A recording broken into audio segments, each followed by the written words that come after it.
Alright guys, in this one we're just going to be fixing the sprites and making the game look a lot better. So let's go ahead and go to the bullet class. And I got some new sprites for everything. Let's change the height to 30 of the bullet. Let's change the speed to 1000. And then respawn the bullet, I actually want to spawn it at half of the ship's height.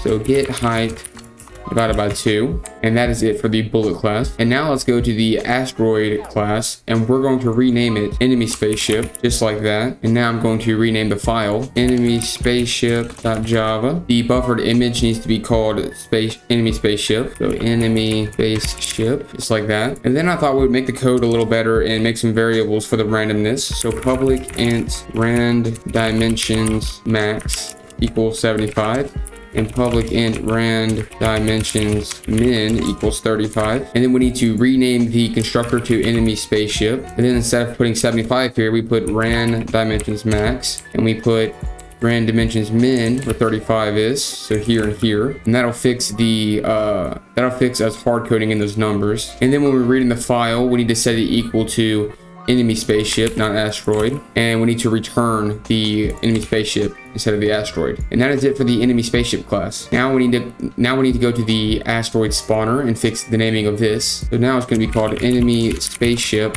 spawner, and I'm going to rename the file enemy spaceship spawner, like that. And instead of saying new asteroid, we just say new enemy spaceship, like that. And then also I want to create some variables for this timer, so we're not hard coding this in. So private static final int spawn time millis equals 500, and then I'll just copy this and paste it where we put those 500 originally. And that is it for the enemy spaceship spawner. Now the last thing we need to do is go to our entry class, and we need to import enemy spaceship spawner. And then instead of saying asteroid spawner, we just create a new instance of enemy spaceship spawner. And one thing I did forget to change was in the enemy spaceship spawner, we need to change the name of the constructor, just like that. Oh, and the last thing I need to change are the sprite names, because I actually changed the sprites that we use. We'll start by going to our enemy spaceship, and we'll rename this. Instead of asteroid, I put enemy spaceship because I renamed the PNG. I actually renamed it enemy. And now you can see when I run it, we have these new enemies that look a lot better, and our bullets also look better. So anyway, that's it for this one. In the next one, we'll do collision boxes and sound, and it might be the final video. I'm not sure what else I should add. So I'll see you next time.